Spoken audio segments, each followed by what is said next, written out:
So that's 13th of Nissan 5786, Tuesday, March 1st, 2026.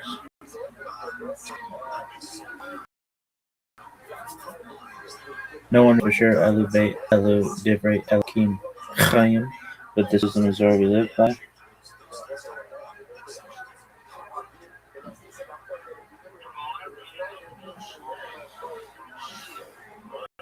"95 days of this bitch."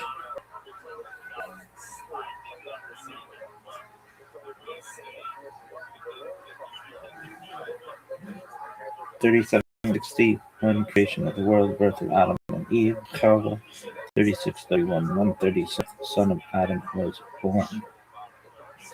Alright, here we go. This is so good, I might watch it again. Welcome to where we explore the arcane in history, philosophy, and religion. We might watch it One again. of the most difficult aspects in starting to study Jewish mysticism and Kabbalah is getting a handle on these ideas developed over time. It's tempting to think that, for instance, Kabbalah has just always existed and that we haven't, or that Kabbalah is one thing at all. Of course, neither of these positions is really tenable. Such notions developed greatly through the ages and are still developing. And there are now, and there have always been, numerous mutually exclusive schools of Jewish mysticism and Kabbalah serve as an introduction to Jewish mysticism and Kabbalah from the point of view of its incredibly complex development from the prophet of Israel unto the rise of modern Hasidism. Of course, this series isn't meant to be exhaustive by any means, but only should serve as a springboard for deeper study and reflection, and hopefully it will also enable you to censure developments in Jewish mysticism and Kabbalah in their historical and cultural context, and hopefully embolden you to dive into the primary texts, which are admittedly as sublime as they are obscure. Let me express gratitude to Congregation Tchia for allowing me to use these lectures to reach a audience here on Esoterica. If you want, you can find the entire series under the playlist Entering the Garden, Introduction to Jewish Mysticism and Kabbalah. I'll be uploading them over the next few weeks, or if you find these episodes after autumn of 2021 and you want to watch the entire series, find them in that playlist. If you find this series on Kabbalah interesting, I'd hope you check out my other content on topics in esotericism, and perhaps consider supporting the for 3 academic and scholarly topics in occultism, hermetic philosophy, by joining my Patreon or perhaps with a one-time donation. You can find those links below, and I really appreciate the consideration. Now, let's go to Jewish mysticism and Kabbalah.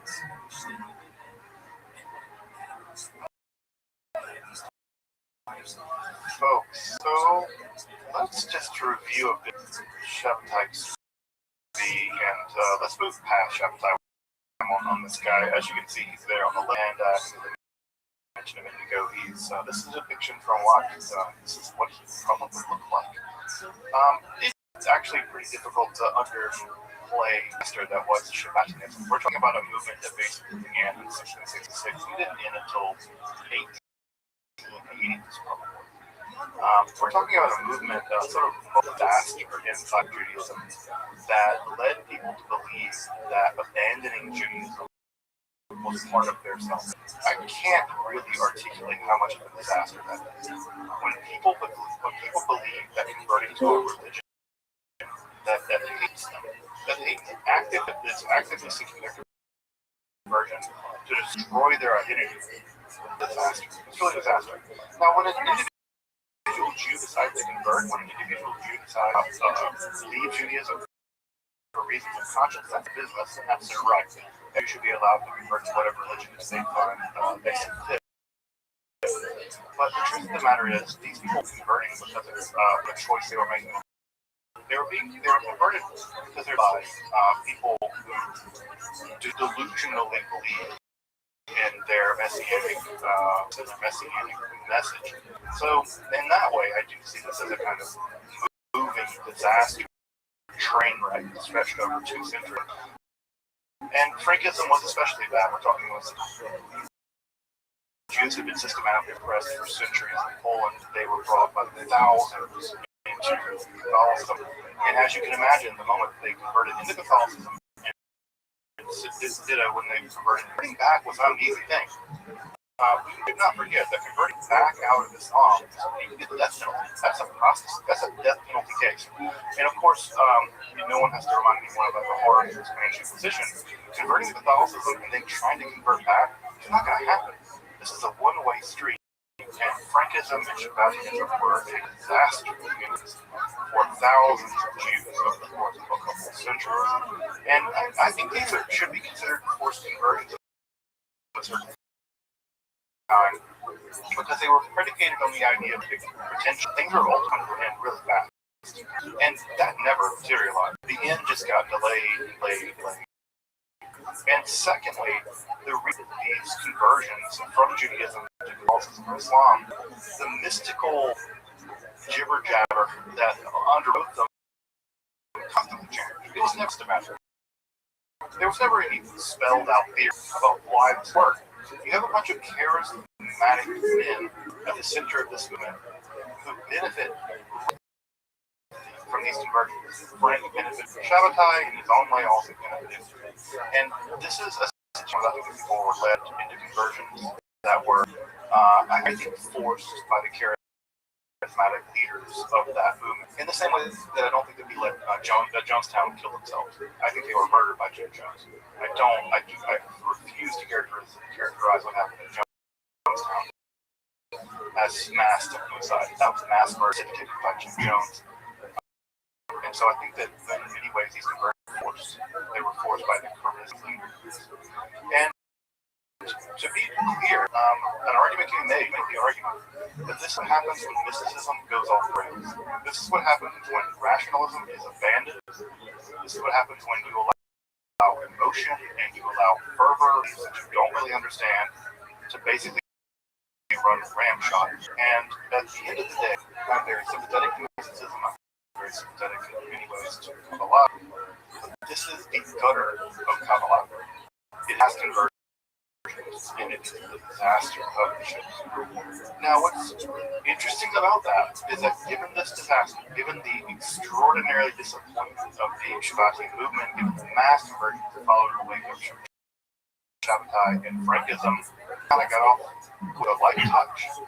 Kabbalah survived. I think that after all this, many people who had seen the danger of what Kabbalah could do, what Kabbalah could do unchecked, was abandoned. It's this whole Kabbalistic thing, this entire thing has led to conversion. We need to abandon this idea. This idea is toxic, it's dangerous. Well, they did realize it was dangerous. That's to be sure. We'll talk about that more tonight. They did realize it was dangerous, and they made safeguards. They put rails on the system to ensure that it did not go off the rails. Because again, Kabbalah, it really got off with a pretty much actually. And I think that part of the reason why is because Shabbatian movement, you can imagine, I always imagine Shabbatian movement as coming like a wave. There's this huge Shabbatian wave that comes in like the tide, all this beautiful soil left behind, but the water's gone. Shabbatai is the water coming in, bringing in the beautiful silt that will help to grow the new things, and what's left behind is the black earth to grow new things. So in many ways, scholarship in a previous generation argued that Kabbalah made Shabbatai possible. I don't think that's true. I think that actually Shabbatai made Kabbalah possible. And I think that relationship is why Kabbalah is going to survive. Because the Kabbalah is so much more sophisticated, is so much more rich than Shabbatai Tzvi and the Frankists, who only aside from Nathan of Gaza, they developed the most thin, superficial, self-serving, apocalyptic version of Kabbalah that was engineered basically to deify them. And at the end of the day, the Kabbalah they wrote in on was a pretty crap Kabbalah. With the exception of Nathan Nogam, who I think was very profoundly thought. I will give that to Nathan Nogam. Shabtai himself, Frank, they were never deep Kabbalists. They were really, actually, I think, about the Kabbalist life. I think at the end of the day, they were about themselves. And their actions proved it. And the Kabbalah stands on its own. It didn't need them. It existed before them. It was deeper and richer than they could have possibly imagined. And thank God, in many ways, it survived them and it thrived. So tonight we talk about the Kabbalah in the aftermath of Shabbatai.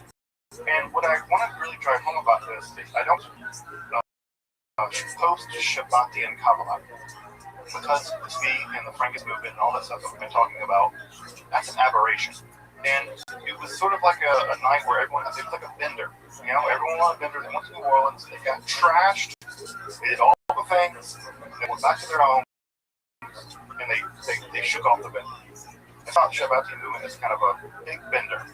Went to New Orleans. They went down there, got trashed, did coke, and they did all the things. And when they came back home, they straightened up, and it's over. Shabbatian movement is kind of bender in the history of Judaism.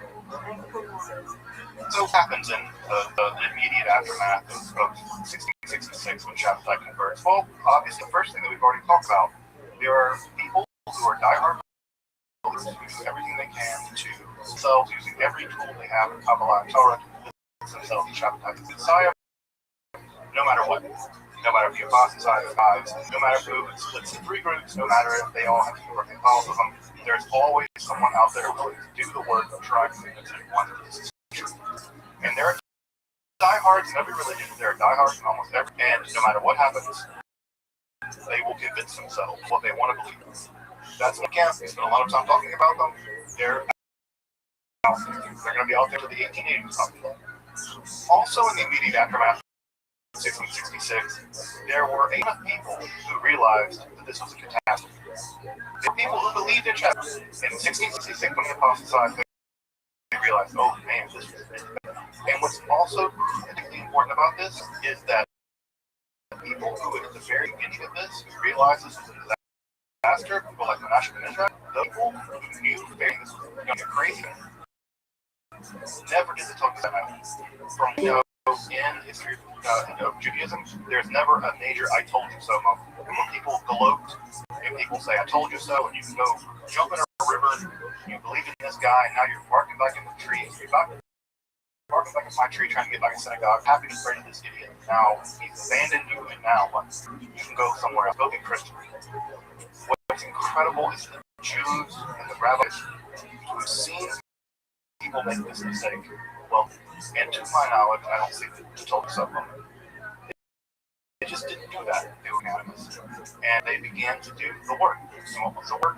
The work was, let's just pretend this never happened. Right? So what did they do? The second camp, the people that realized it was a disaster, back to doing what they were doing before Shabbatai. They went back to the intellectual labor of trying to make Kabbalah work. That is to say, systematizing it. Trying to figure out how the Lurianic Kabbalah lines up with the Rotovarian Kabbalah. They went back to the heavy thing of trying to do Kabbalah in a pretty systematic and careful way. Now, that's not the story complete. They realized that something inside Lurianic Kabbalah, something inside of the Kabbalist impulse was dangerous. Because it had gone off the rails. It had gone off the rails, crazy off the rails. And so they began to think about how to implement safeguards to prevent this from happening again. This could have led to real serious problems. Can you imagine what happened if all those Jews had got on those boats and began to sail into the Mediterranean to reach Palestine? It could have been terrifying. 10 Jews could have died. They could have been denied entry into the Ottoman Empire. And who knows what happened? They can sell back to Spain. You're going to arrive as refugees. This could have been much, much, much worse than it was. And in fact, it's actually very lucky that it's only as bad as it was. So the rabbis began very carefully beginning the business of putting bumpers, basically, on the Kabbalah to prevent it from going off the rails again. And what do those bumpers look like? The main thing is, public Kabbalistic teachings, especially advanced Kabbalah, just stop. You just stop. You just cannot teach me quantum mechanics if they don't understand it to an extent. You just can't. You cannot teach people how to weld if they've never held a hammer before. You have to. You cannot deliver these incredibly complex Kabbalistic ideas, which are incredibly easy to misinterpret, to a population of people basically just don't even have a Torah knowledge. Especially people who've been living in Christian lands who've only recently converted back to Judaism. So they cease teaching Kabbalah publicly. They cease teaching it publicly. Now I know that makes many of us grit. That makes many of us think, oh, these elitists, how dare they hide? Well, you gotta put yourself in their shoes. These people were playing, it's like toddlers playing with fire. These people were not prepared to deal with this, and they were able to be convinced of something big. Because they are really crazy Kabbalistic idea were able to basically fix it. So what ends up happening is that the first thing is that Kabbalah begins to withdraw, especially to a creeping kind of legalism begins to creep in. And that legalism takes the form of safeguards. You need to vet who can learn this stuff. And how do you vet? You vet them based on all kinds of other factors of stability. Those things look like that they're old enough. You don't teach a 13-year-old Kabbalah. You should, according to the site. How old? Maybe 40. And that was the number they said. I bet folks have heard that number before. Well, do you want to teach Kabbalah to a bachelor? No, because a bachelor might get so crazily Kabbalistic, they're just married to God, and they don't want to actually get married to a woman, or what's right, from a traditional perspective. So they need to be married. They need to have a job. They need to have kids. They need something anchoring them to this world. I've actually heard somewhere that Air Force pilots have to be married with kids or something like that because they don't want them getting in like $50 million, $30 million plane flying around. The idea is that you need to be anchored in this world. You can go to the other world. You can go to the Kabbalistic and so you can go to the Sefirot, fine. But you need something anchoring you to this world. You need a job, you need kids and a wife, you need a family. You cannot just be Kabbalah. That's healthy. So they think about implement things at the community level that ensure that people who are ill, people who aren't drunks, people who are other kinds, they have other kinds of things are anchored in the world. Now again, does that sound elitist to you? Maybe it does sound elitist. But is it reasonable? Is it reasonable in just what happened with Shop and Tea? It's very reasonable. I think it's very eminently reasonable. So again, I think it's not a bizarre idea.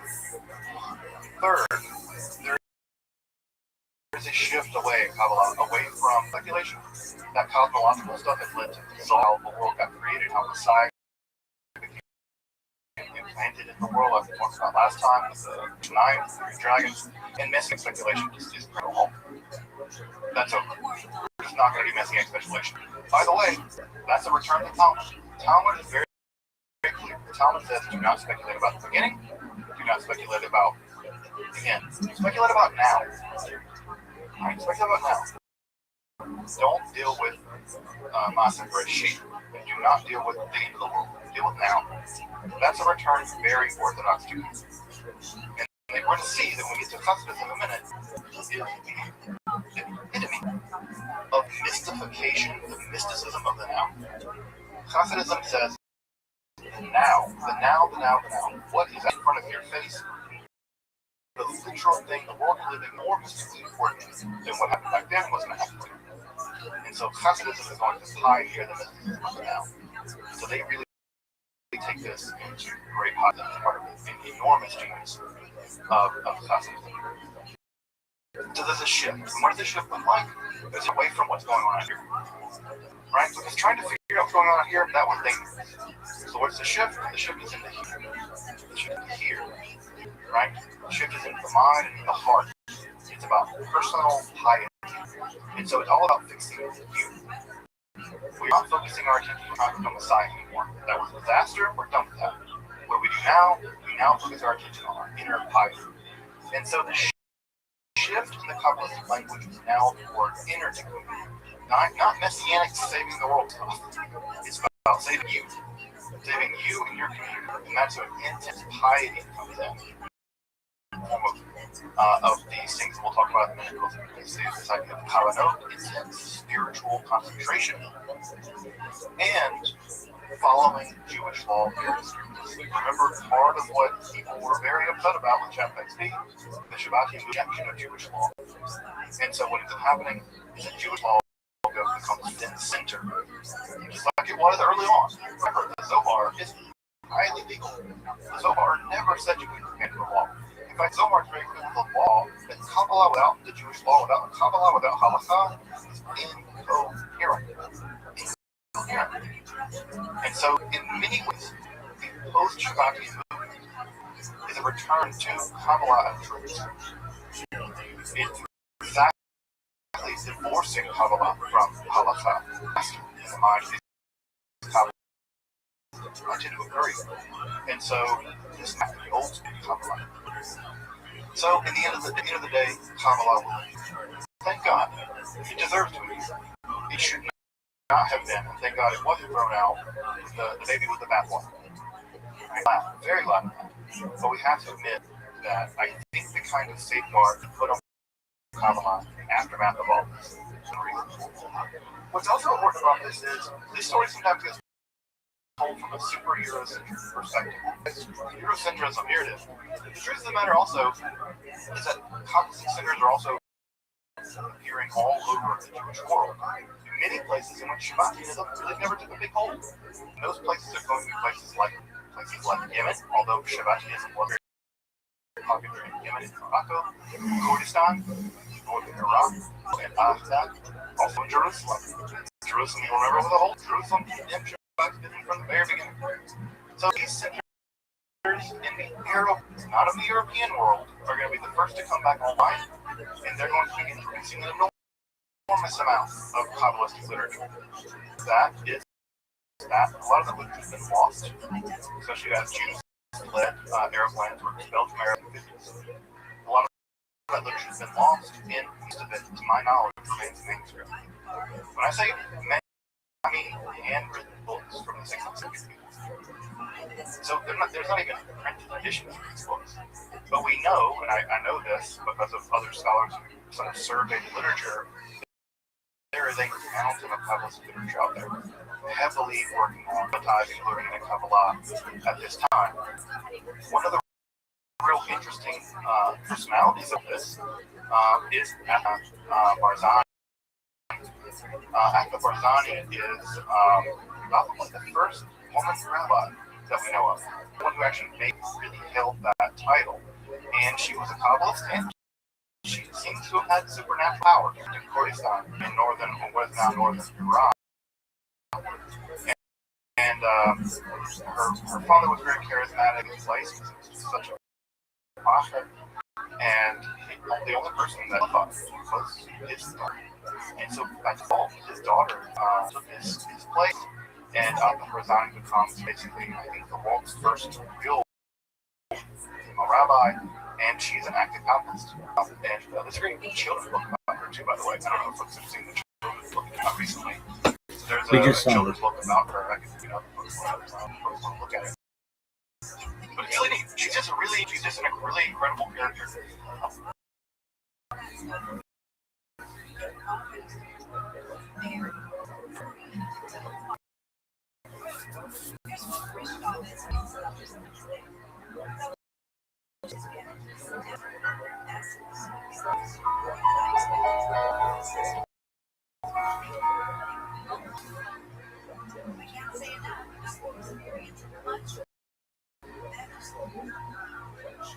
I'm Dr. Justin Sledge, and welcome to Esoterica, where we explore the arcane in philosophy and religion. One of the most difficult aspects when starting to study Jewish mysticism and Kabbalah is getting a handle on just how those ideas developed over time. It's tempting to think that, for instance, Kabbalah has just always existed in the form that we have it, or that Kabbalah is just one thing.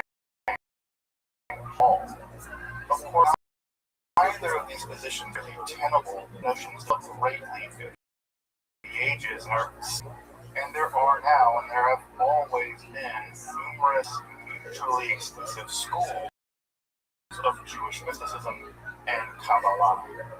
This class is meant to serve as an introduction to Jewish and Kabbalah from the point of view of its incredibly complex development from the prophets of ancient Israel and to the rise of modern Hasidism in the 18th century.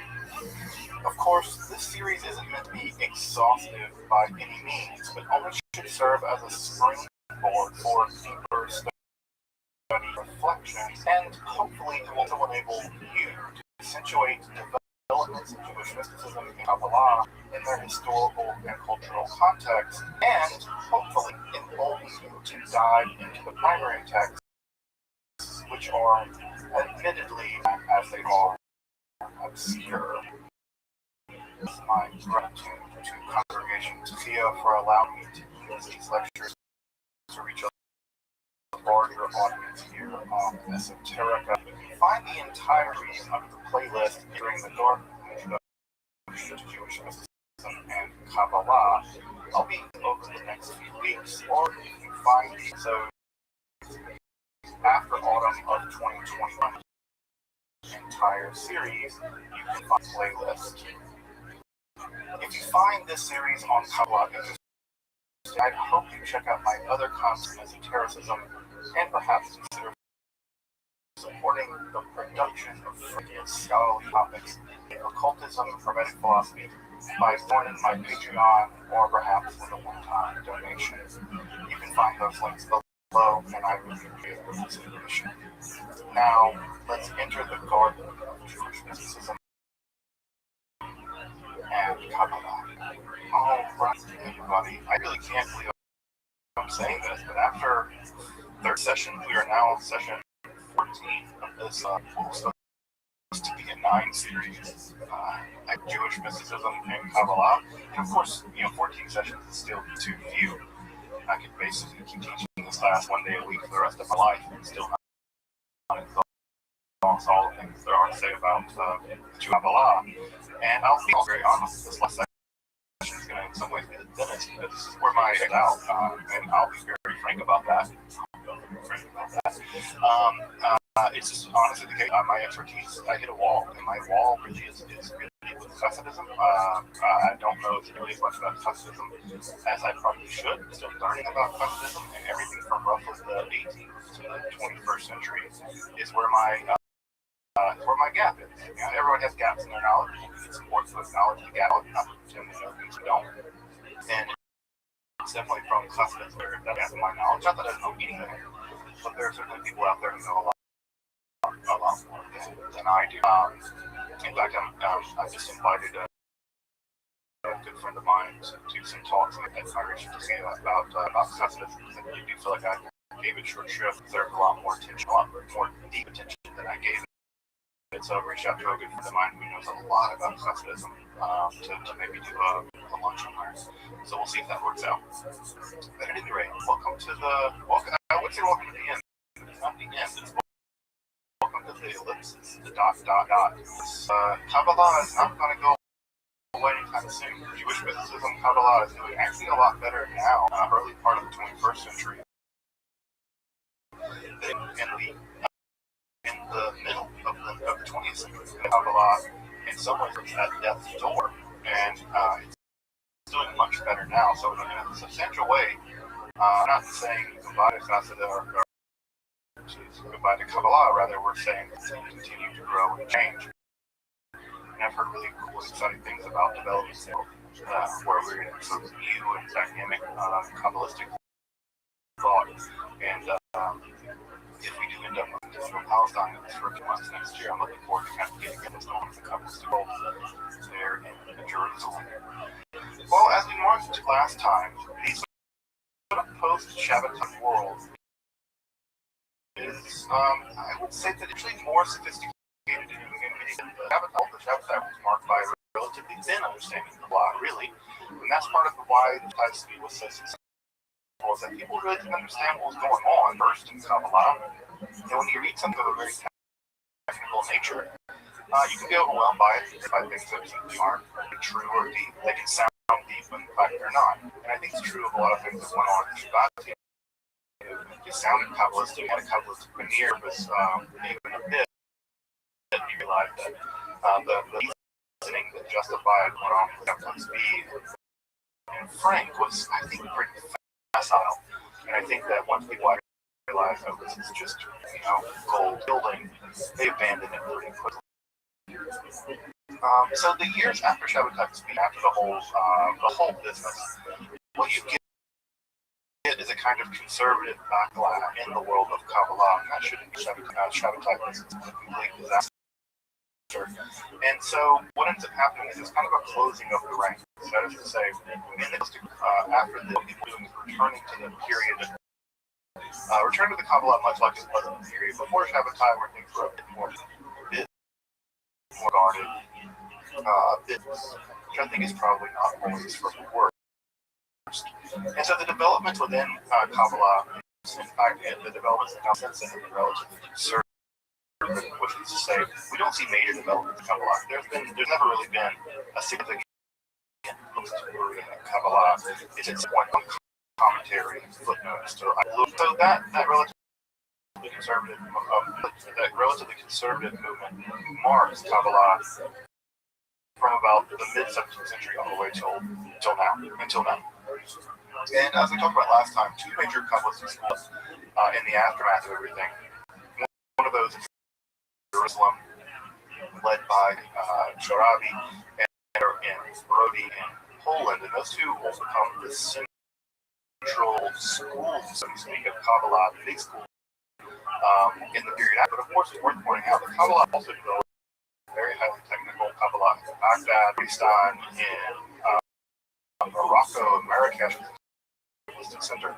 So Kabbalah continued to develop in the aftermath of the Shabbatai business, especially the Sephardic about niche. I think that has a lot to do with the fact that the Sephardi world was much more stable than the Ashkenazi world at that time in terms of social stability, Jewish education.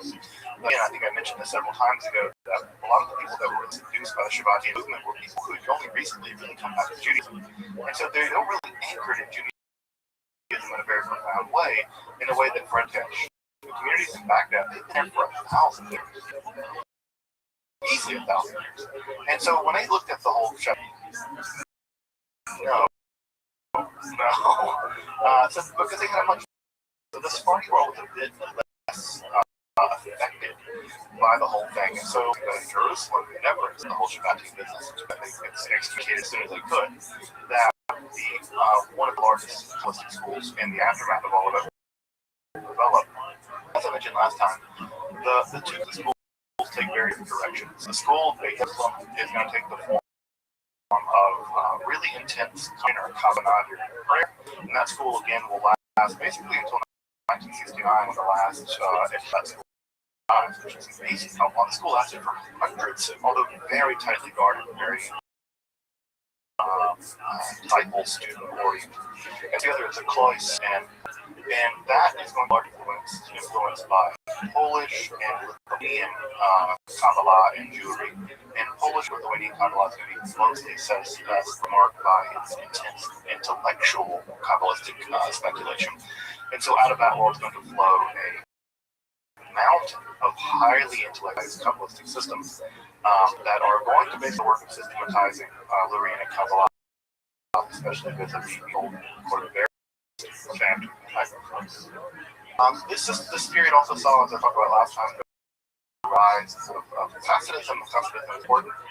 Probably it's the most important movement in Judaism probably in the past 300 years. And Hasidism went on to spawn an entirely new system of Judaism, a new system of social relations, dress, all kinds of things have come out of the Hasidic song, the Nigodim that I'm sure all of you are very familiar with, come out of the Hasidic world.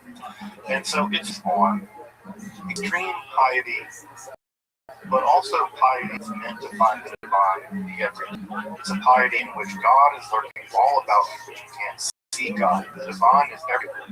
I think the line of Quran, which I can easily imagine having written, the Quran said Allah is particularly judgment. That image in the Quran is always documented. And I can easily imagine someone like Ahmad Breslau written something just like that. So the idea that the divine is that close. Obstacle is just you and your ego, or fundamentally you and your desires. It's your desire to get rich, to have fame, or to be loved by some whatever things that get in the way of your relationship to the divine. Because the divine for the Hasidic movement is right there. You just have to do the work of the tool of erasing the barriers, and it's in the erasure of the one experience of divine in the everyday, even if the one's physical body, sound of a bird. Some of the Rebbe's were even able to understand the language of the birds. They would see the birds sing.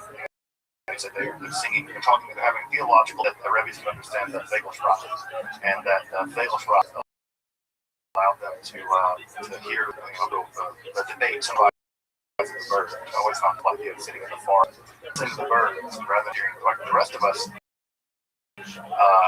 normie people that the Rebbe's, they don't hear birds, they hear the debates about the birds of God. And so I always found that to be a very cool example of concept where it's not just, you're not just hearing bird sounds, you're hearing theological among the animals. Of course, the Hasidic idea is the deep desire to experience the divine and to cleave to God. The Vegas is clinging to God, and the way that you do this, at some level, by cultivating a relationship with kind of shamanic character in the Hasidic world. This is the Rebbe, or sometimes they're tzaddikim. They're these righteous people who have a unique relationship with God. They're holy, and of course these Rebbe's set up various courts, and those courts operate a bit like royalty. Still do operate a bit like royalty even to this day. And so you have a loyalty to the Rebbe, to your Rebbe, and the Chassid encounters the divine primarily through the Rebbe in that Rebbe Chassid relationship. That Chassidism really grows up. Light spirituality. Today, we'll talk a little bit about how that's gotten a little stranger, especially with the Bible Babbage, but I wish I forgot to mention much. We'll talk about that in a little bit as well, but we'll see how that develops.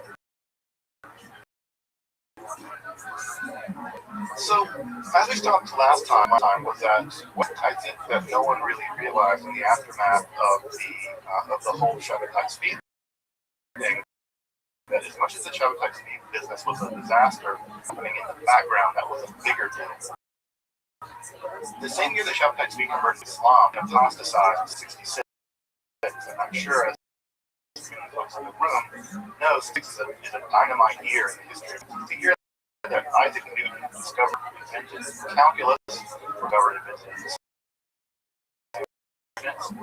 bitter debate about that Newton discovered the fundamental nature of light, and also he basically figured out Newtonian physics as we know it now.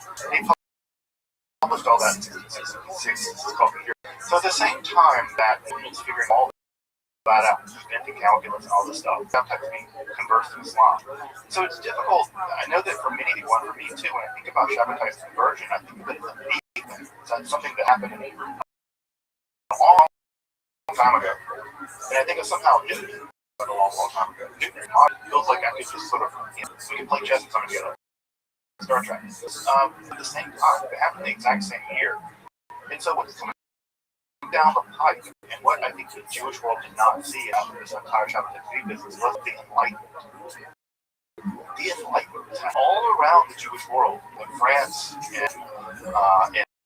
in North America, in England, and Holland, and Germany. The Enlightenment was developing a huge, completely new worldview that was dynamically breaking from what had come through with this emphasis on reality, emphasis on science, This is on trading. And so we're going to get philosophers like Descartes, like Spinoza. Spinoza's philosophy rejects there's a God separate from nature. It's just nature. And nature is God and God is nature. It's the same thing. We're getting the mechanistic philosophers. The philosophers believe that all of nature is like a giant machine. Carefully, you can understand how it works. And if you understand how it works, you can predict it, and therefore you can make it do things for you. This incredibly mechanistic philosophy, which is in many ways really wonderful and quite bad. Inside the Jewish world, they never saw this coming. It just sort of landed on their doorstep. When I say landed on their doorstep, I mean what I really mean is Napoleon showed up. What Hegel called the world spirit on horseback. Napoleon shows up in Central Europe and even used to way to Russia. So everywhere Napoleon went, recall, he brought with ideas. His army was a sort of enlightened army. Such as ever enlightened. And Napoleon brought with him the metric system. He brought with him French ideas. He brought with him the idea that if you're a country, you should have equal protection of the law. There should never be second-class citizens. Either you're a citoyen or you're not.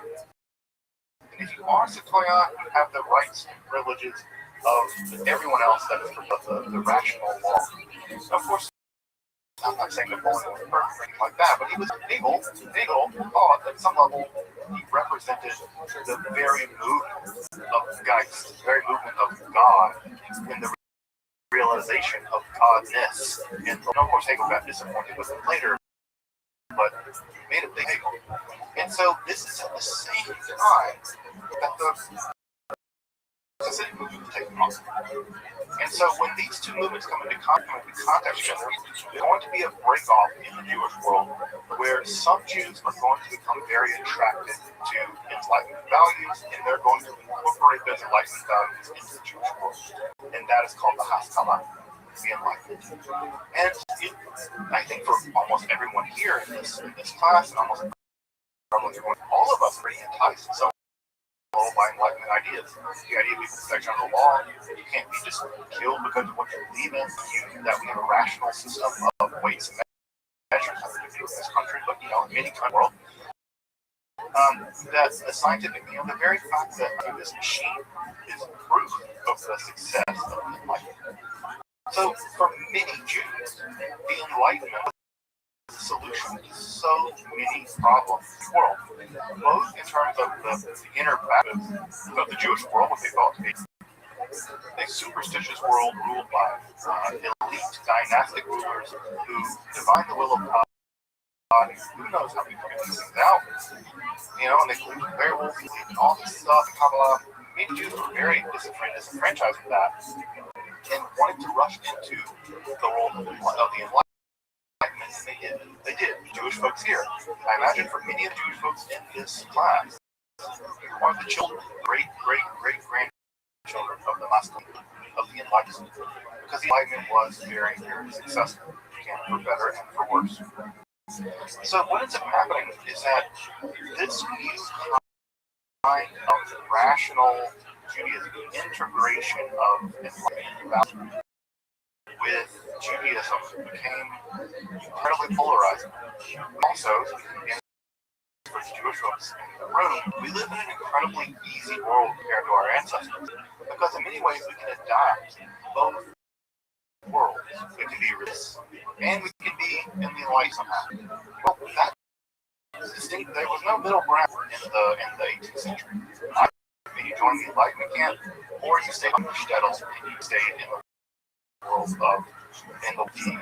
the pre-Enlightenment, or the traditional world, I suppose one could say. And so in the traditional world, how much of a threat this was. They were terrified of this, and they doubled down on the traditional aspects of the world. And so in many ways, in Judaism and Haredi Judaism, let's say the black hat, Orthodox Judaism that we now are both actually creations of the Enlightenment. Sometimes Haredi folks like to pretend as if they're the ultimate continuers of a discrete continuous line of Judaism reaching all the way back to Moses. Moses wore a black hat, but I guarantee you he didn't. The reality of modern Judaism is at some level, all of it is a response to the Haskalah. either you double down on tradition into the world of the dynastic world of the Jewish world, or you drifted off into the secular world. You try to make it go at either becoming assimilated, or you try to balance out both. Assimilation was the earliest movement. So what we have here basically is a tremendous level assimilation, right? As much as they allow you to assimilate, whether it's the French, the Germans, and as we'll actually go from the terrifying history of how this will go, assimilation ultimately was a failed strategy to not protect Jews in the end. And neither did God, by the way, it wasn't like already people were protected when the first Panthers. And so have is a dualistic applied world by the 1700s in which there are Haskalah Jews, and then there are traditional Jews, and the world becomes polarized, becomes increasingly polarized. Now, that's not to say that Kabbalah stopped. All the kinds of things that have been stopped, there was crusades or the event or whatever pogroms or stop Kabbalah. This whole enlightenment thing didn't stop it either. And so many of the traditional centers of Judaism in the medieval or early modern world, they continued to produce Kabbalah as if nothing was going on. For them, they may have not even known. And so, especially in the pouring of literature, it's this time period where the folks in the Chabad movement, who I'm sure many folks I talk with, they began very rigorously developing their. So it's worth pointing out that the Chabad movement becomes the intellectual center, in many ways, of the Hasidic movement. They become much more interested in the world of the mind and the world of the intellect, as opposed to just the world of the emotions. And Chabad movement actually becomes a rigorous system of Hasidic philosophy, as opposed to having or whatever.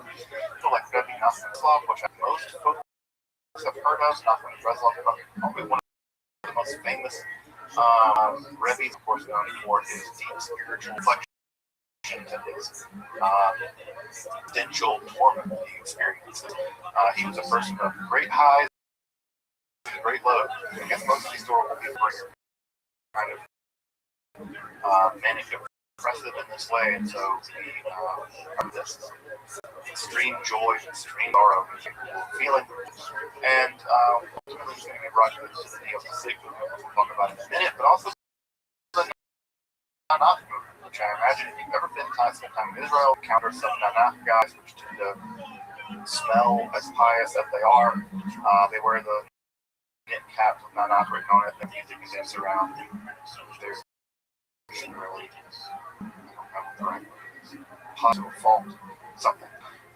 So those guys are out there and they're a big deal in the neo-Hasidic world. Of course, also at this time, probably one of the most important Jewish philosophers and mystics is also writing. This is a Rambam called Moshe Chaim Luzzatto during the modern period. Luzzatto wrote a master. It's something today, and I'm like, God, this guy wrote 50 books. I've probably read one or two of them. He wrote 50-something books. It's an enormously huge output. But the Ramchal is a man for having had a spiritual experience where he had a body, a spiritual teacher, began to reveal him all kinds of spiritual things. He was relatively young when this happened, and you can imagine that in the aftermath of the Shabbatai Tzvi business, no one wanted to hear about anyone talking to the spirits anymore. And so he kind of got kicked out of Italy a little bit. He kind of got expelled from Italy, and then during the period of like a ton of stuff. His famous books are Derech Hashem, so the Way of the Lord. They're probably the most systematic,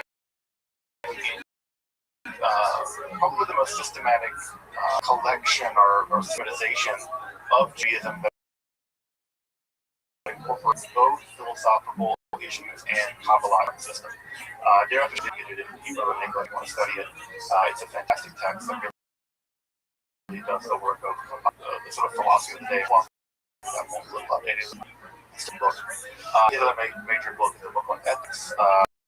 Masila Yashari, which is also really great to read and also you can get English too. And these books, both these books have gone to become basically classics in the Orthodox world.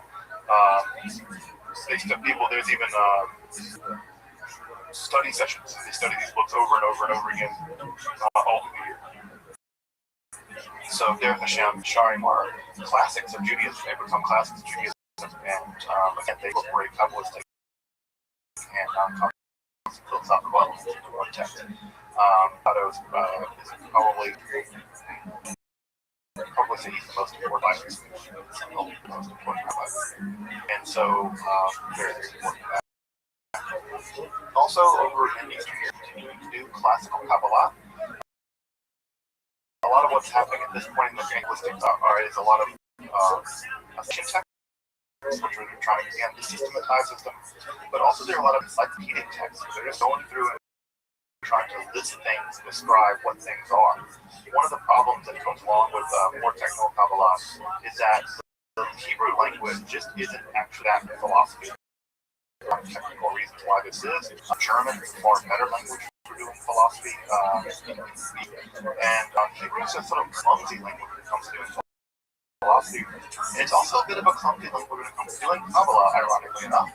And a lot of the technical terms in Kabbalah are very, very confusing. And a lot of what happens during this time period is the encyclopedizing of Kabbalah. And one of the more famous encyclopedias for the time is love to see translated. I have it downstairs, but I can read it. You know, we have translated in the army. This is Sefer Kanaim. Sefer Kanaim is an encyclopedia. The quote, as you may remember, the shards left over in the process, and those shards that are left over are actually demons. Demons that sort of haunt the Oriental world, and it's an encyclopedia of all the demons. So when you get a system account of evil detritus left over from the creation of the world here in the 18th, 19th centuries, it's a fabulous original model.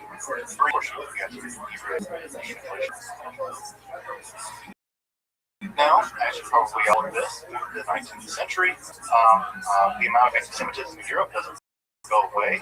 Anti-Semitism has always been there in Europe, always been European anti-Semitism. Well, the anti-Semitism gets a new added dimension. As you might imagine, as Jews become more and more part of secular society, there's also anti-Semitism that emerges at the level of Jews and secular society. Of course, the famous and infamous example is the Dreyfus affair in the 19th century in France. So, with this uptick in anti-Semitism and the ongoing reality, there's sort of three distinct ideas basically about what to do about it. One idea is the traditional idea: double down on being possible God will protect you. Go in theory for many thousand years, but then not one reaction. So one is double down on being biased, God will protect you. The other theory is that at some level, you just need to get out of Europe. Europe is just a death trap. We've been living in Europe now for 1,000 years, and for 1,000 years, it's just been pogrom, crusade, after blood libel, after witch hunt, after whatever. It's just that the Europeans never left us, and at some level, eventually they're going to kill them. Just start time. Turns out they were right. So what do? You leave Europe. And you leave Europe. And in the mid-19th century, that idea takes the form of secular Zionism. This is where hostile Jews, enlightened Jews, decide as a group that Europe is basically untenable and we need to leave. And this is the emergence, of course, of very, very basic Zionism. Things that work. Nobody care about really early Zionism. Entirely a secular movement at first. In fact, it didn't really get to have much religious backing until the mid-20th century, right? And so Zionism was a secular and populist movement, although not all of it was socialist. Not all of socialist movements recognize it now. And that movement, while it did accept some messianic themes, and it was sort of apocalyptic in its way to talk about the world, it was informed by Kabbalah. But I think that it was a lot of the language of the early Zionists, you will see a lot of exile, see a lot of language that is coming in from the Kabbalah, although I think it's mostly through social posts, right? So, let me make that clear, put a finer point on it. The Zionist movement early on was never funded by Kabbalah directly, although I think that there is some Kabbalistic ideas reached Judaism, most of it sort of socialized Moses as Jews, and they've been raised on a diet of. So that's one part of it. The other part of it was is that from a religious perspective, it was completely an Avera. The religious world rejected Zionism very early on. And when I say reject Zionism, most of the religious world still rejects Zionism. It still says Zionism is a toxic, harmful to Palestinians, and it is irreligious. It's blasphemous. It's straight up heresy.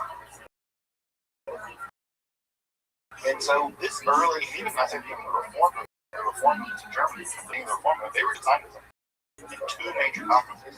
So even as far progressive of the Jewish world, Zionism wasn't to start, and it remains a popular now. For any world, folks have been watching the soap opera. You'll know, it's just a writer today. Zionist stuff. Shulam's brothers, he refers to the Zionism. He refers to Shulam with the evil people. And so it's something that developed early on in the response to Zionism. So it never became much like, in fact, I would say that in many ways it wasn't until around post we'll talk about in a minute, and it's certainly until I think after the idea war that in a big way you get religious Zionism from the US, so relatively minority.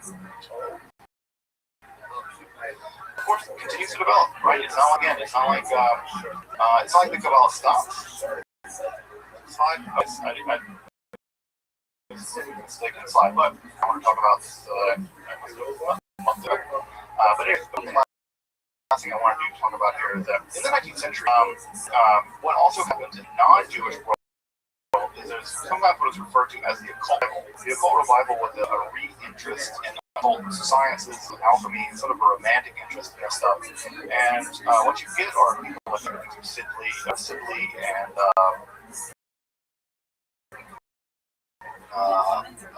Barrett, who are people. You have a bunch of people in the occult camp, and this sort of occult revival that occurred in the 19th century also incorporates some older elements of Christian Kabbalah, and they ultimately develop a new form of Kabbalah out of that gets referred to as the Kabbalah.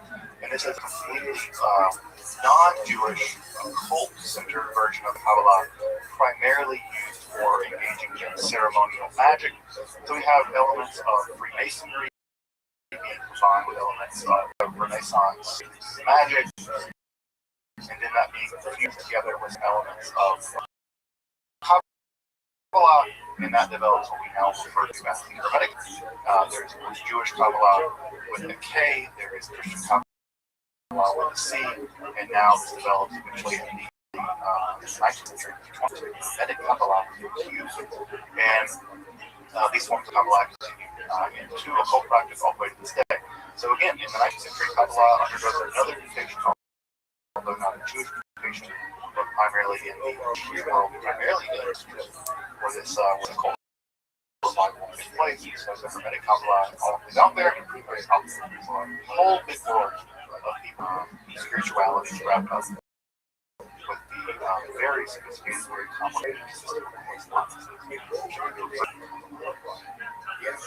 So as I mentioned, right, just a minute ago, one of the things that, one of the other right, so we have one strategy doubles down the traditional, Palestine or whatever. The other strategy that I mentioned a minute ago too is assimilation, which was a very, very good strategy. Perhaps I think one of the more difficult, but many of the people who did the job of assimilating, I think, get written. It's really unfortunate the way we talk about of folks. It was a really difficult task of trying to maintain two things. It was trying to make Jewish and also trying to maintain your identity in a world that rejected you. Trying to be Jewish, whatever German Jew was, that Orthodox world hated Jews because they thought that they sell out. And the Germans never really said they tried. And you can do anything. But I think of people like Husserl. Husserl was a great German philosopher whose son fought in World War I and still got fired when the war. He just never could enough. Even for the anti-Semites, for the Nazis, the more the Jews assimilated, the more dangerous they were. They were almost hiding among them. And so there was something about this relations always going to be in some level of losing game. What ends up happening is this academic world, or the religious world rather I should say, is that Jews early on had to make it look like Lutheranism. They had to make a Judaism that looked as much like the Lutheranism of the 19th, 20th century. And that movement is one of these. And if you look at the Lutheran movement and the Reform movement, it's amazing how similar they are. Even the choir, it's just like the organ and stuff, right? If you've ever been to a classical Reform, the organs, they even moved Shabbat Sunday morning, all kinds of stuff. They were desperately trying them. And again, one way of looking at it is they're trying to sell out, but again, they did more than you walk a mile in their shoes and understand how devastating the reality of Semitism was at that time and how important it would get. At the same time, I admire them. I urge you to try to figure out a way of being German and Jewish, being French and Jewish in a world that you're basically rejected by both sides. Very heroic, a very difficult path to march. On the academic front, what had to happen to justify the viability of Judaism is to justify it to the world of the theologians largely of Lutheran in the mid and 19th century, which as you probably imagine, as you may know, even German scholarship at this time was scholarship in the world when it comes to the Bible. This is a time period where critical source theory was being developed. This is a time where the Bible is being systematically studied, scientifically studied for the first time. This is where Hebrew is really getting into the manuscripts of these things. It's really a enormous. In fact, I would say the German biblical scholarship of 10 years probably produced more erudite scholarship than 30 years of what we do. It's amazing. Because they use 15 languages. They just did. That's just how they work. Had the whole Bible. They just had chunks of the Hebrew Bible. So the scholarship was very pietist, very careful scholarship. And so what's emerging at the same time is the attitude to do the same thing in Judaism. And the attitude to do the same thing in Judaism was largely spearheaded by a group of scholars. This movement became known as the Wissenschaft. And Roz, I beg your pronounce my German stuff as I go. So the Wissenschaft movement, scientific study of Jewish was in the academic Jewish world, studied Jewish literature using at that time of German scholarship and studies of Judaism. And they had to make a decision about what they studied, because what they studied and what they published basically from the outside. So, study what they published, well, Talmud. They focused their elements, they focused their energy on the Talmud. Why? Because the Talmud is a highly systematic, argumentative book based on logic. They can argue that Judaism, because the Talmud is a book of arguments driven by logic, and therefore Judaism is logical. Right? So we have the ethicists in the Hebrew Bible, we have proponents of the Talmud, and therefore Judaism is respectable God of logic. Guess what isn't here? Kabbalah. So, what did they do? Why? Because it was tradition, it was occultism, nonsense, made up. fraudulent stuff. For them, with the Wissenschaft Kabbalah was embarrassment, put back darkness, because it made Jews look crazy. If you've been listening to some of the stuff I've been saying over the past 14 weeks, you think, God, that sounds nuts. Well, it does sound nuts. And King of Glimmer presenting a bunch of erudite Lutheran scholars being like, yes, Judaism. We believe that God masturbated in reality. What? That's not going to fly. Right?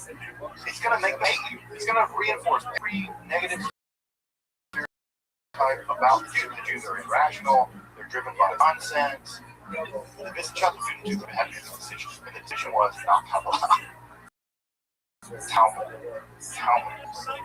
And so early on, literature was largely put on the back burner, put it politely.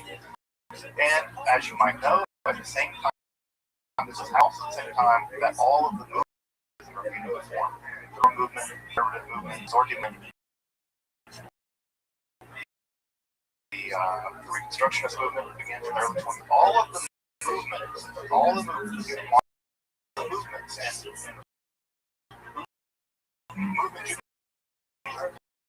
and the non-traditional Jewish world, all of them look at the level on the Judaism being pumped out by places like GPS, by places like German places like and guess what? None of those places are doing. None of them are doing Kabbalah. Why? Because they do crazy. The Kabbalah is totally sidelined for 2.5, 3 generations by scholars. The sideline at a decisive moment in history. What is that decisive moment? The moment the emergence of the movements. So if you grew up in a movement, the Reform movement, the Conservative movement, if you grew up in any movement, their scholars were simply not being trained on Kabbalah. And because they weren't doing shit, they didn't teach it, it was abandoned. The reason why, for folks who grew up, especially for folks who are a bit older than me, if you grew up in the Judaism world, you've never heard about Kabbalah. There's a reason why. Because the rabbis you had learned about it. And that's because the generation before them never learned about it, and the generation they decision not to learn about it. And that's what happens. But effectively, Kabbalah becomes decanonized by the modern Jews. Basically, decanonized. The Zohar, Sefer Yetzirah, all the literature on this basically back on the shelf. And what goes on, what comes back, Talmud, if you're lucky, but most of the time, that's the reason why you will never really see studies of Kabbalah, Talmud, even Talmud. I mean, for folks who keep the movement world, how often did you all study Talmud? How often was Talmud something that you would be encouraged to study or heard about much? Heads to, yeah. Even Talmud, right? Even Talmud. You can imagine Talmud online is true. So that's one part of the story. A huge part of the story is that Kabbalah way, we still did Kabbalah, study Kabbalah. It was decanonized.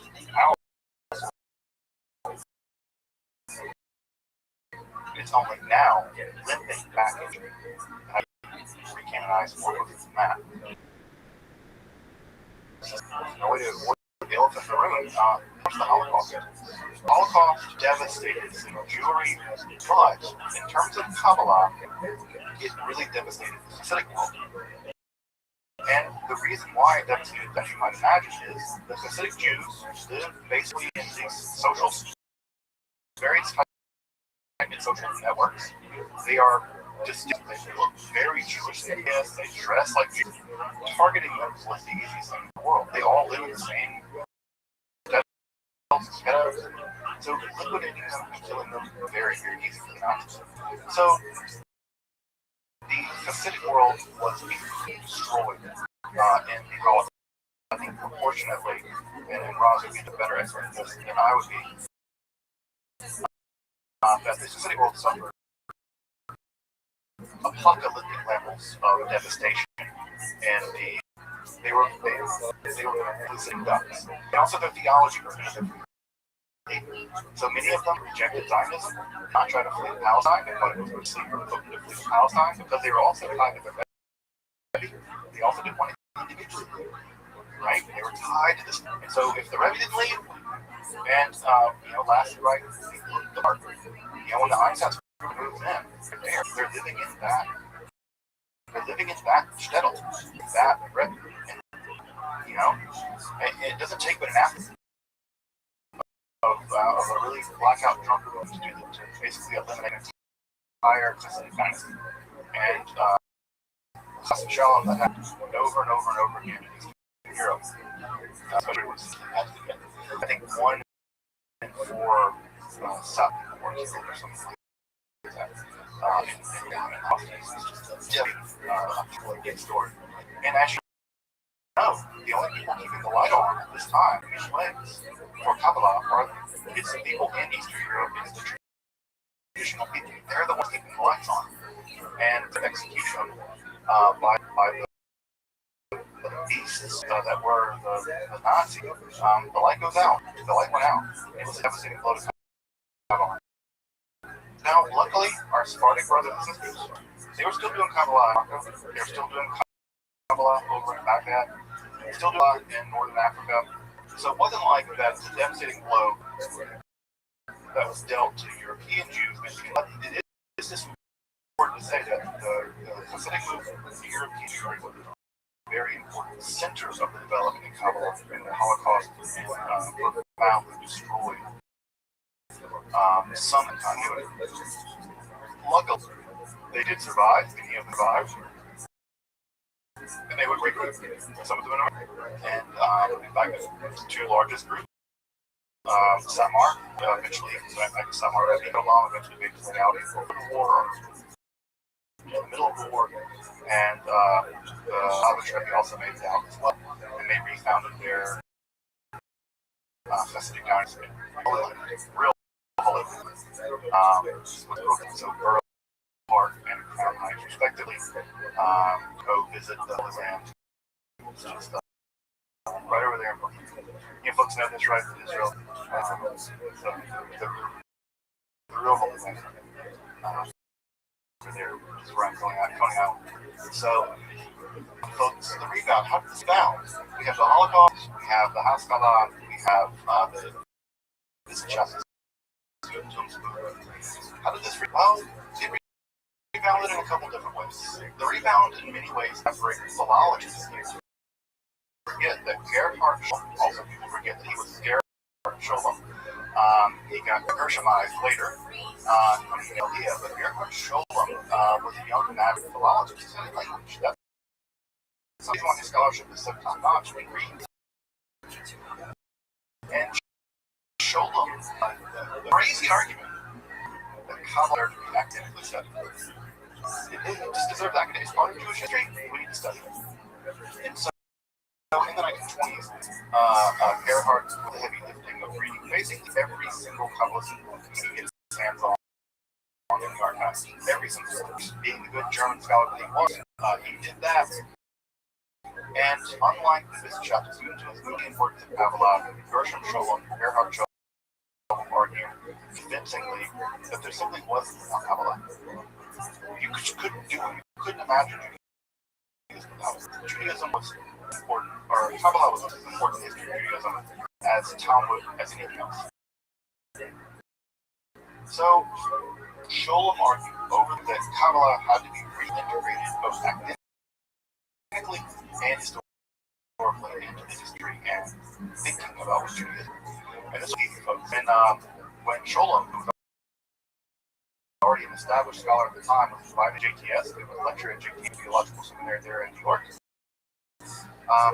When he was allowed to speak, the education for him to speak was that, oh, look, the Kabbalah is nonsense. Kabbalah is Narishkeit. Kabbalah is nonsense, but Narishkeit ist Narsch, aber shifted is Narschkeit, das ist Wissenschaft. Right? Nonsense is nonsense. History of nonsense is science. Kabbalah is nonsense. But the history of Kabbalah is science. It's worth studying as historian, but God forbid anyone repeal it. That's ridiculous. That, by the way, was coming from this secular, or the most famous progressive Talmud scholar in 20th century history, Saul Lieberman, probably the most important Talmud scholars of the early 20th century, the professor of JTS. They invented modern sort of secular Talmud education. Saul Lieberman. That's how Sholem is. Can you imagine being introduced at JTS by basically saying, yeah, what you study is nonsense. But because you study his history, that's something that we used to do, completely crazy. So Sholem really had to walk an uphill battle. He fought an uphill battle the entire time to get legitimacy for what he was imaginable now, considering that Kabbalah is so legitimate, so mainstream. But Sholem had to fight that battle in many ways on his own. Luckily, he was a very capable scholar. Sholem brought him an army of students. He attracted a great deal of students from Moshe Dell and other folks who's grown up with themselves leading scholars in the world of Kabbalah. His students were also willing to criticize him, and did. They made careers criticizing him. Folks like Moshe Dell really showed how important Sholem was, and also how influential Sholem was. A whole generation of scholars Weiss, all kinds of stuff running around. It's a huge group of scholars that blow my mind with every book that they write. And so the academic study of Kabbalah is landed. Totally legit if you want to study Kabbalah. You can take an academic level Kabbalah class, and no one's going to bat an eye. Sure, part of the truth. At the same time, there is an emergence of a small group of religious scientists, and he would eventually give rise to this. Although Rothschild wasn't terribly influenced by, certainly a lot of the Korean themes of exile and redemption will play a part in the Zionism. The most important, I think, Kabbalists that come really in the early mid-20th century was the Rabbi Rothschild, the master of the latter. The Baal Salam would lead in Israel, and he would compose two early influential works. The most important, I think, is his commentary on the Zohar. I think it's 8 years to write, called Hasaram.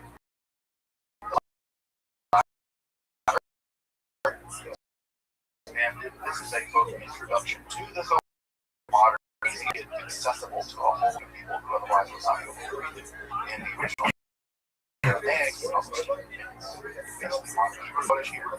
And so it's much more accessible to the modern Hebrew.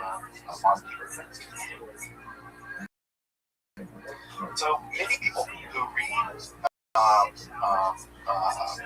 now in Orthodox, and also many people who study Isaac Luria are going to study many of his ideas at some level through the lens of Rabbi Rothschild, who also developed an ultimate like interesting concept.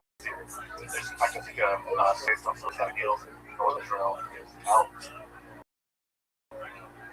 So you know, I think it's probably the most important. Another character that I don't mention in this that I can't believe left out, of course, is Rabbi Schneerson, of course, was the head of Chabad the Babin movement, and what is important to know about him is that he became one of the most important founders of the Kiruv movement, that is to say, the H movement among Orthodox Jews, Hasidic Jews. So we were into a Chabad house because he sent someone to them, and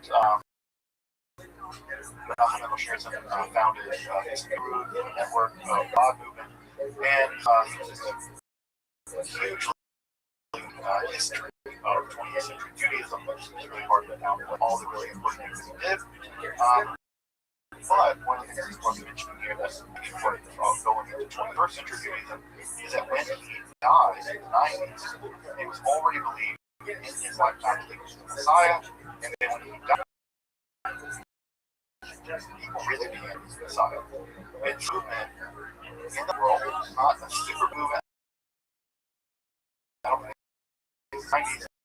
It seems to be mostly localized to Brooklyn, and where they believe he's the Messiah. Also, I have a long so I have the Muslim was believed to be the Messiah, and studied briefly at a Chabad yeshiva, and I definitely met people who believed that he was, but that he had been taken into heaven bodily, and that he returned really soon, and that it really is returned by Jews without more Torah, and that basically he was kind of occluded, and his occultation was, and the Rebbe would, of course, you can still go to Crown Heights, you can still go to Brooklyn, and you can still images of the Rebbe's flag, which is yellow with crown on the side. So there's this huge messianic movement, which again could be a whole class unto itself. Inside what's about the Bible, they do believe that their late figure is the Messiah. It's causing some serious problems in the Chabad because it is such a movement based on outreach. Although, in my experience, and what I've been told by folks, is that the kind of people that messianic stuff appeals to are typically people like Paul Shubas, who convert to Orthodox Judaism, and younger people, most of them more established in most worlds who doesn't science stuff. Although I think they do still control 770 as the main state. So, there's some messianic which is super weird. For the folks who are in Michigan who are hanging out with me, you probably have never heard about this or heard about it only briefly because the Shinto family, which is a larger Chabad family in Michigan, is a very old Chabad family. They were seen here as in a series of the Rebbe way back in the 70s or 80s, something like that. They were the lead ways of the anti-messianism very powerful here, at least in Michigan. Don't think Kansas ever got a football in the Detroit area when it comes to that stuff. As for other places, but I don't think the messianic Kansas is going to have a football. But go to Brooklyn, go to 770. Alright, the last two things I guess I'll mention before we wrap up is the rise of pioneered by Uber came out of the Pacific world. A lot of it's not like the right word, but wanted to sort of modernize and expand this movement. And so many of the tales of freedom of spirituality and sort of export out of the Pacific world and then imported into the modern and the conservative world especially, and the Reconstructionist world most recently into the Kabbalah movement of the 1970s. This is a period of callbacks and stuff like that, for folks who sort of callback diet.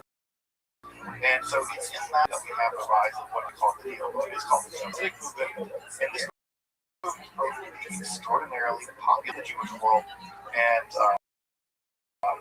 there are great luminaries in the Neolithic world. Recently passed away, like Rabbi Rothschild, and one of a lot of students at Hebrew College. It's probably one of the premier Neo-Hasidic in the world right now. I got to have people together and talk about Kabbalah briefly. I feel it's kind of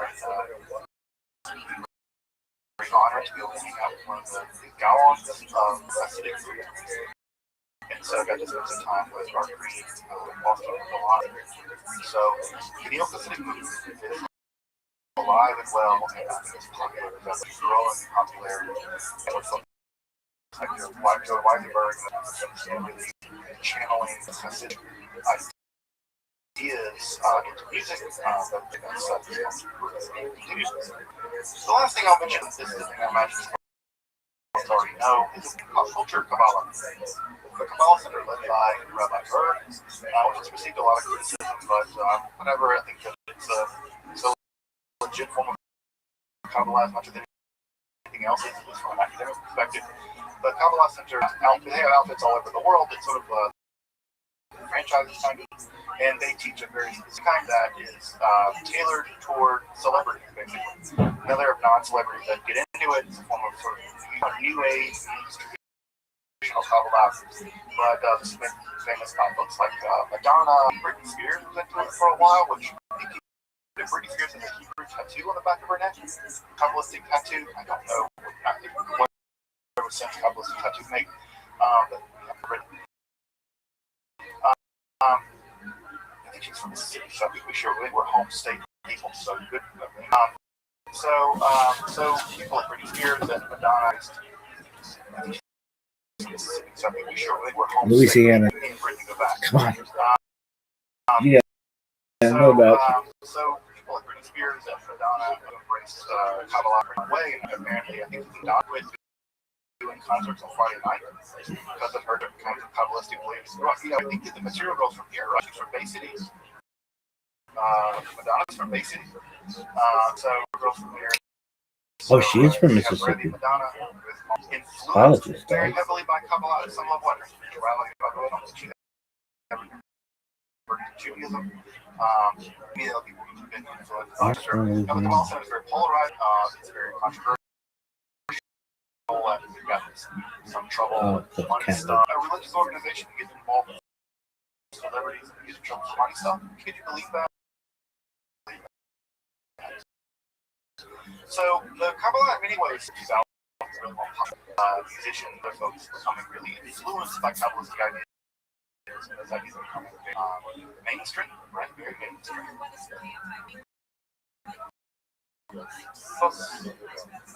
Kabbalah is gonna live. Kabbalah is gonna survive us all.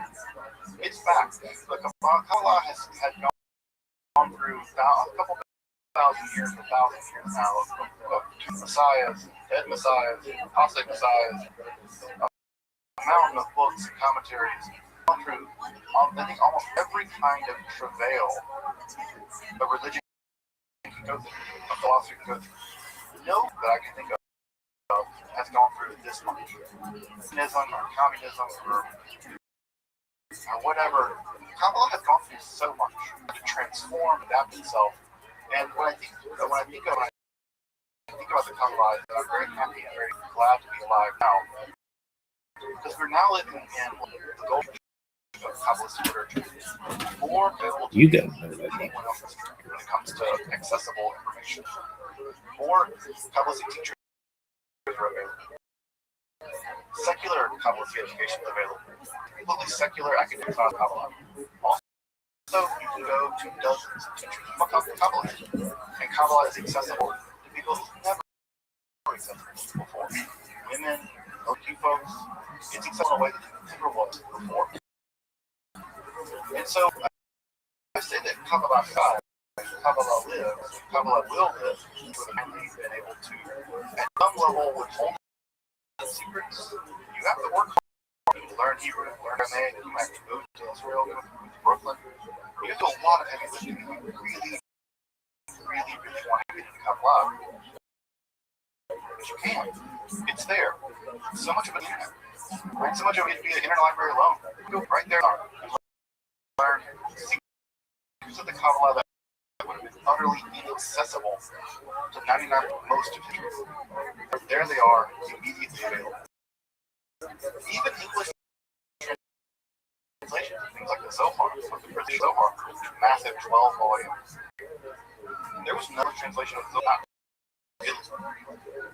And now, for the first time in history, we have access to all 12 of the Zohar things that we have. So we're living in a golden age. We have Kabbalah, and we're living in a golden age for those who want to be Kabbalists. And I have to say that I'm really happy, and I feel really blessed, and I feel really grateful that all of you have the decided to come along with me on this 14-week journey through the history of Kabbalah because I feel very lucky that I have the privilege and the honor to learn about Kabbalah and share what little I know, and to know that there are people interested in learning and learn again what little I know. And so I just want to with you who hung out with me over the course of 14 weeks to learn some Kabbalah together and to learn about Kabbalah and learn that this tradition is beautiful and strange and science fiction-y, just all over and wonderful. So I just want to express my deep gratitude for dropped in for a class or stayed for all 14, whatever. I'm just really grateful and really glad. So really thankful for everyone time who's taken the time to learn some Kabbalah with me and opportunity to learn a lot of this class. So that's it. Thank you. Honor and to people to come to that. And I look at all of you are Kabbalah or not. It's like my secret. Zohar class. Study Zohar and also study about Zohar. Now imagine a class that is structured like a science class where you have the lecture in the lab. The lecture would be like this, and then we'd have a lab. The lab would be like this. Imagine that's my dream gig. It's a lecture lab class. Which I can say it's a little more exciting to me than working in a chemistry lab. So folks, that's the opening of the offer at some point. But I guess again, I was in the same influence. And so I'm happy to folks being on this journey. And it doesn't end here. I will definitely say that. Like I said, ending with the end of Kabbalah, or ending with ... Because Kabbalah is kind of outlook song. Welcome back. Thank you for joining me as I explore the garden. Appreciated. I love it.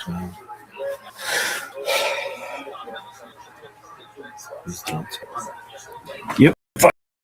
Go fuck yourself.